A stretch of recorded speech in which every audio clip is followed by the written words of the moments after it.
Yeah, I had a friend once tell me that people don't care what you know. They only want to know that you care. And I've tried to remember that because, to be candid, it's not easy working with people who have made mistakes all their lives, and they're going to make mistakes, particularly with drug addictions. So we have learned to not just offer second chances, but third, fourth, and fifth chances, as long as you're willing to try again. And sometimes it takes 7 times for somebody to actually get it because they realize they've hit that wall so many times. Now they're ready to listen. Welcome to Inspired Choice today. I'm your host, Caroline Biesalski, here to bring you authentic stories, surprising lessons, and powerful takeaways to fuel your journey in business and life. In each episode, I'll take you from one inspiring guest to the next, blending their experiences with my expertise to uncover practical strategies you can use right away. Whether you're starting out or stepping up, stay tuned for insights and actionable tips that make a difference. And stick around until the end for a special freebie just for our listeners. Hello and welcome, Inspired Podcast community. This is your new episode. My name is Caroline and my today's guest is John David. Welcome to the Inspired Podcast, and how are you doing today? I'm very good today. It's been one of those strange weeks where you're just so busy with so many things that I have to say now, who am I and where am I today? So I'm going to spend for this next few minutes, and we're just going to slow down and just have a nice conversation. Thank you so much. And I would love to introduce you to the audience, of course. Let's see. After a series of career restarts, you finally found your stride at 53 when you founded Good Samaritan Home, a nonprofit helping individuals restart their lives after prison. At 61, you completed your doctorate in applied theology to better live out your faith where it's most needed on the street. At 75, you published your debut novel, Running as Fast as I Can, a fictionalized story about one man's journey to overcome abuse and find forgiveness and love. You are no stranger to second, third, and fourth chances, and you learned the value of calloused hands and a tender heart along the way. Welcome to the Inspired Podcast, John David. I'm very glad to be here, Caroline. Thank you. Thank you so much. And my first question is, what inspired you to create Good Samaritan Home, and how has it shaped your views on second chances? Well, as you noted, I've had a series of career changes. I had a bachelor's degree in psychology when I was young, and which made me it gave the semblance of being educated, but really I was not educated enough. So I was always looking for the right job, never satisfied, and I made a lot of career mistakes. As a young man, I was a children's home counselor. I was a truck driver. I was a fireman. I was a building contractor, a journalist, and even a minister for a while. But at one point, I was even homeless because of all those changes. So here I was after 30 years of making a lot of detours, now with a family, struggling, not knowing where I fit, that my wife and I finally said, what is our passion? And what came to me was that there were people who were struggling just like I was, but more so. They were homeless, and I knew what that was like. And so we said, what if we were to offer some sort of house or shelter or mentoring for homeless people? So we opened up our house. We had an old house in a part of the city that we were remodeling, and we opened that up as a homeless shelter. And then one thing led to another, and then we were able eventually to get another house and another house, and we formed Good Samaritan Home as a shelter or reentry house for men and women coming from prison, because we felt that they were the most desperate for a second chance. Now, we were able to partner with the Department of Correction so that they could help us know how to best do this. And since we started that 22 years ago, we have helped nearly 2,500 men and women restart their lives. And be honest with you, when I found that when I could help somebody else who was struggling even more than me, I found that my struggles in comparison were quite small. So it's like the old story about when you help somebody, you help yourself. And that's how I felt. And so now we have 10 staff members, and many of them have been to prison themselves. So I feel that I found my niche late in life. So I not had just a second chance, but I had about 8 different chances. So and what I found is this whole message of second chances is resonating with a lot of people in this era of anger and angst and apprehension, fear. It seems to be so much hatred surrounding us now that when I talk about second chances, people seem to just take that message in, because I think we all innately want a second chance. And that's why I think we've had such a positive reception, not just in the community, but in these podcasts where people are identifying with the message. Yes, absolutely. Thank you so much for sharing. Okay, I understand second chance. And of course, it has to do with labels and with judgment and like prejudice as well. And that, yeah, people are labeled, you come from prison, you don't deserve a second chance, maybe, and you are there to prove that this is wrong. There was a lot of resistance in the beginning. In my naivety, I thought that if I just share the story, that people would embrace that. But what I found was that fear, often, as in the political climate all around the world today, is one of fear. And there's this idea of not in my backyard. Don't bring those immigrants into my country. And that's what people in the neighborhood were doing. They were saying, we don't want to have those people here. And race was often a factor, because those people often are, you think of somebody who's not like me. But statistically, most of the people in prison are white, not black. But the fear often in a white community is that it is a black issue. And so what we found was that there were petitions, there were council meetings, there were laws passed. At one point, it was so intense that I had police protection going to a meeting. And we ended up suing the city several times. But in time, eventually, what we did was, by not responding, not reacting to the violence, but trying to be what I call a good neighbor. Even something so simple as using our snowblower to clean the sidewalks for the entire neighborhood when it snowed. And we kept our house, I wanted it to be an example, a model of rehabilitation. So our house is 140 years old, and we tried to turn it into a renewed house, like our program was a renewed person. Now, and eventually, those same people who were opposed to us became our supporters. And so I feel that by showing acts of kindness and not responding with the name calling, not responding with the hate, not responding in kind, literally turning your cheek without compromising your values, I've found that those who are fearful will overcome their fear when they realize that you're not trying to hurt them. And that's been our story. So now we have 19 houses housing upwards of 80 men and women on any given day.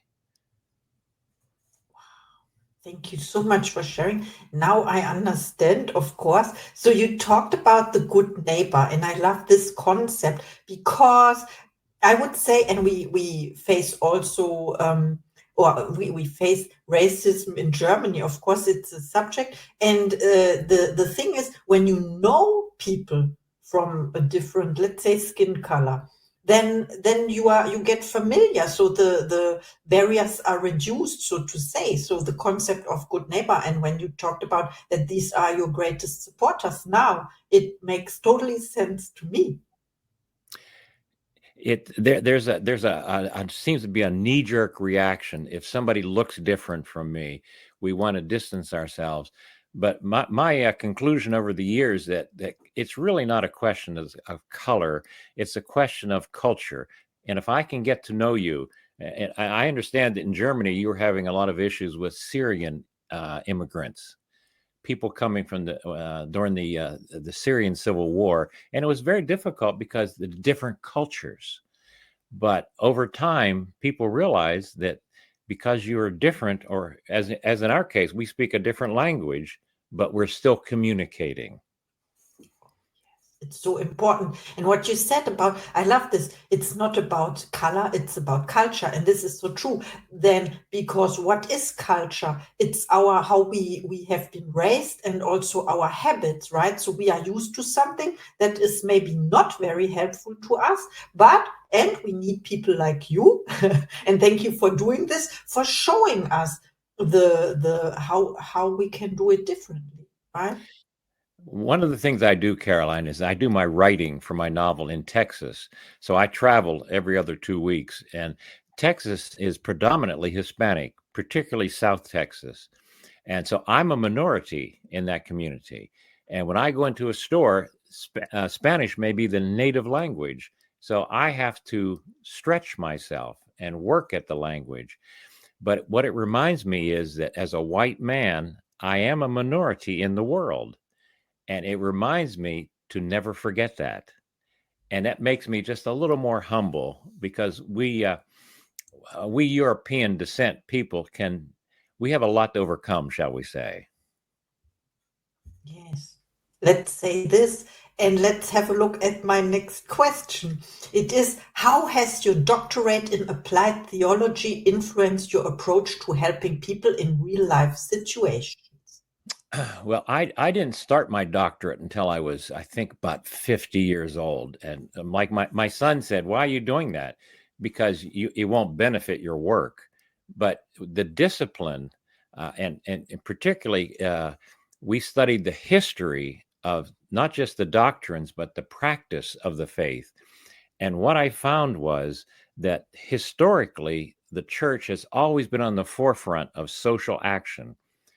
For example, the word hospital or hospitality, it comes from the Greek and the Hebrew words for loving the stranger. And the church was the one who did all the social work, all the social justice. One of the requirements for the church was to welcome strangers. But what happened is over the years, we've lost track of that, and we've become insular.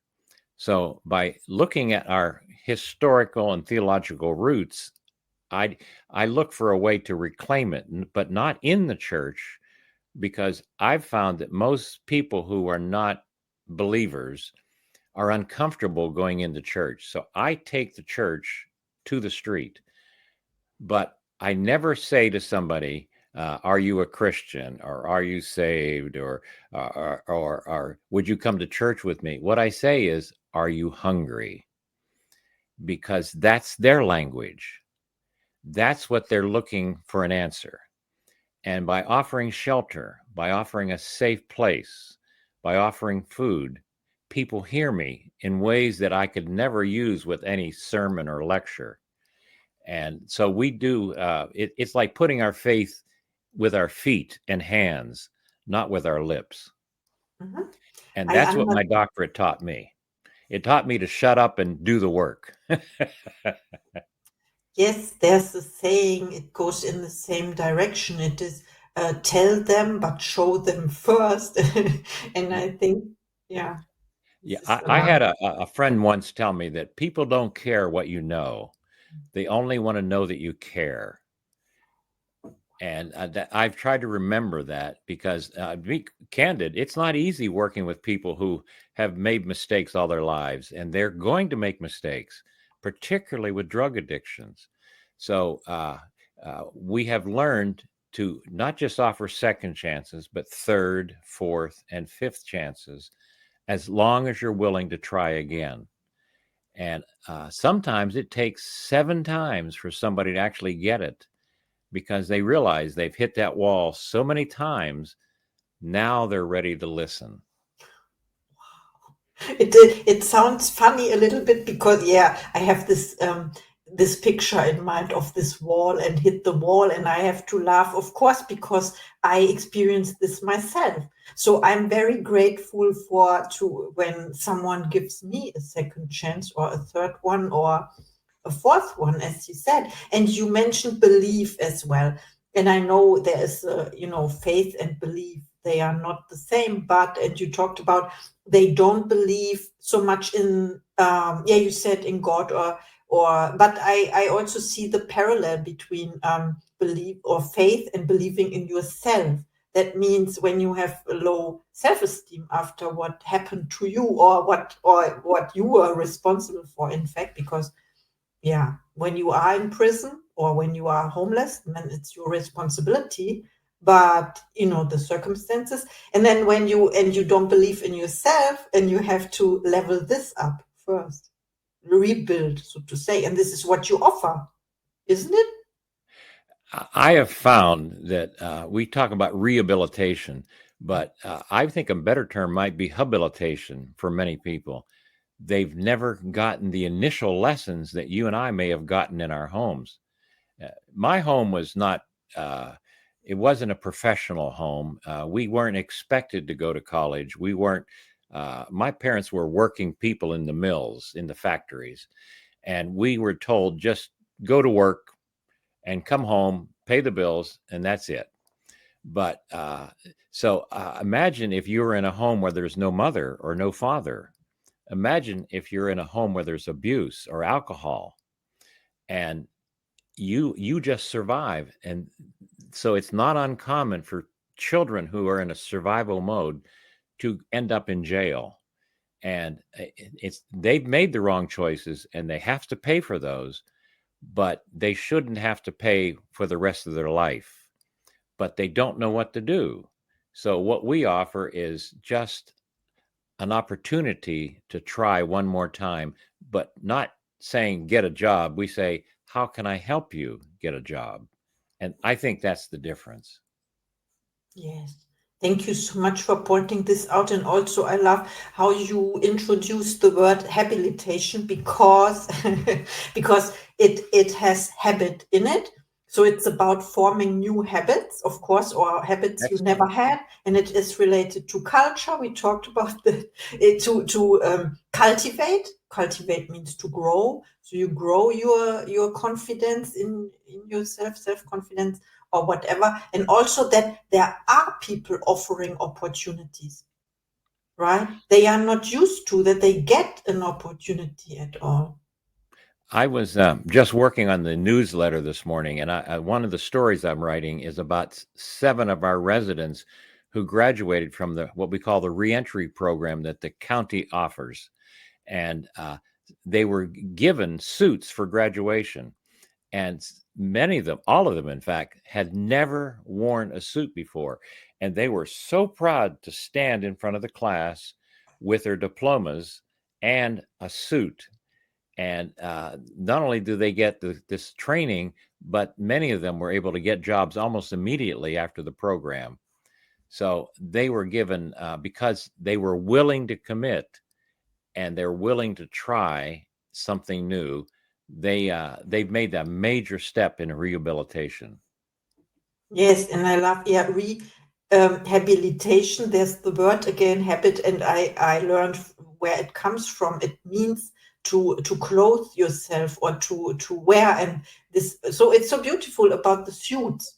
So you put the suit on. It's you literally you take on the new habit for a new life. Right. Thank you so much for this language. Well, it's Yeah. interesting you mentioned that, because one of our things we focus on in our house is in the morning, we expect you to make your bed, because you may be rejected all day long when you try to get a job. But when you come back at night, at least your bed is made, and you know that one corner of your life is in order. You have control over something. And you'd be amazed how positive that feels after being rejected all day, to come home to a clean bedroom that you cleaned, that you look at with pride and say, I did something right today. So Yeah. it's a tangible way to help. It is like, I would say, you cleaned it and you own it, therefore you own it. You took responsibility. And also I have to mention this famous speech you are referring to, right? About make your bed. There's this person who held a speech. I don't know if you know this, it's famous. Oh, is that not the admiral who made that speech, Yeah. is it? Mhm. Yes, yes, that's Yeah, exactly what it is. that Very one. good. Yeah, that one. Yes.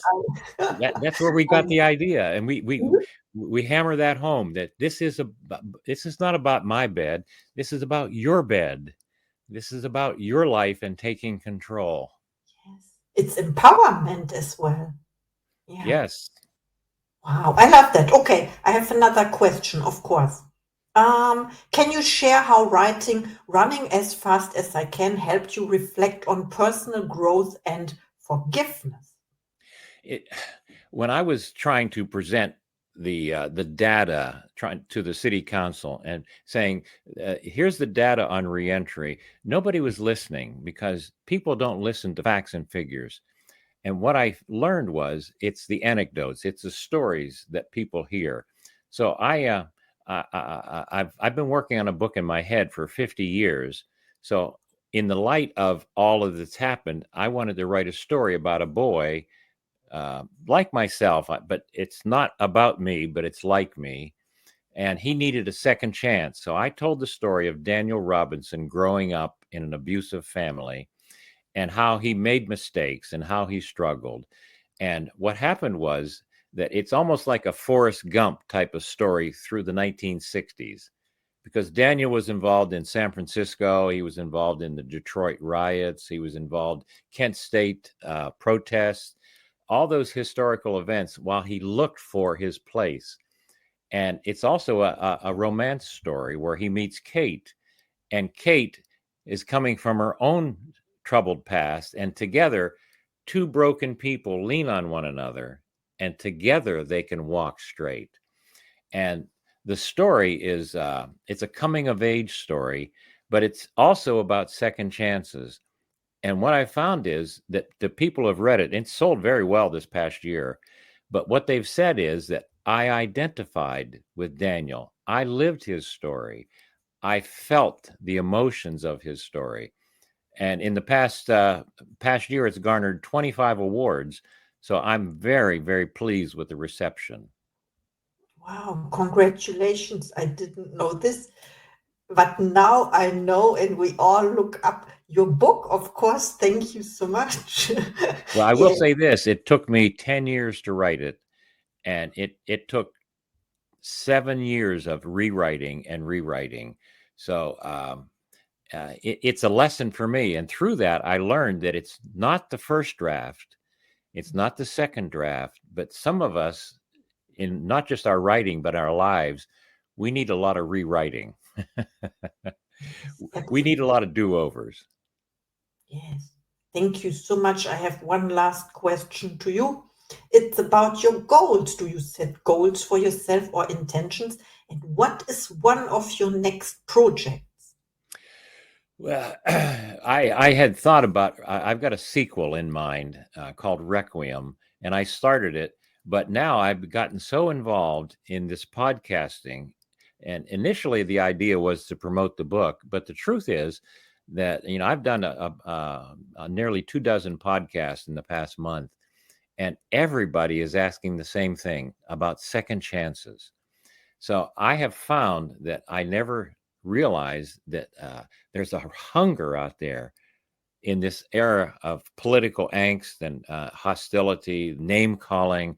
There's so much anger that the people seem to be resonating with this idea of second chances and hope. So I'm hoping, yeah, I'm planning to build on this, because I think I may have stumbled onto something where the audience is getting not just from my book, but from we can reach thousands, if not more, people with this message of hope that Good Samaritan represents. So I'm very excited about the possibilities. Oh, I love that so much. Thank you for sharing. And I have to ask another question. It's because where can we find you when people want to reach out to you now? How can we support your project? Well, I'm not looking for financial support, but what I would like is people, if you're it's even an audiobook form, but I would encourage people to read the book because it is a page turner. It's an easy read. It's a good read, but that can be found at Amazon. Amazon.com under Running as Fast as I Can, or people can go to my website, johndavidgraham.com, and there they can read about my bio and background, and Good Samaritan Home is connected there. But also you can reach out to me through contact on my website, and I'd be glad to communicate with anybody who has any questions. Oh, thank you so much. Yes, and I learned about the Good Samaritan, right? I love that. And I met him today. And now, thank you so much for our interview. Now is time for your final thoughts to the audience, please. I was asked to write down 10 things that I felt were life values, and it sounded like a simple request, but what I came up with, probably the number one thing that I could pass on to people, is that life is not a sprint. We like to think we have to hurry, go through high school with all A's, go through college with good grades, get married, get a big house. But there are some of us who run slower. We fall down a lot. And I've learned that life is a sprint, not a sprint, but it's a marathon. And most of us, I believe, cannot run fast because we have a limp. So I would tell people, if you're behind in the race, if you feel you're behind in life, just keep running. Never quit running as fast as you can towards your goal. This is the best message. Life is a marathon, not a sprint, and keep running. I've had to live by it because I was 53 when I started my life work, 61 when I got my doctorate, 75 when I published the novel I had planned for 50 years. But here's the best part.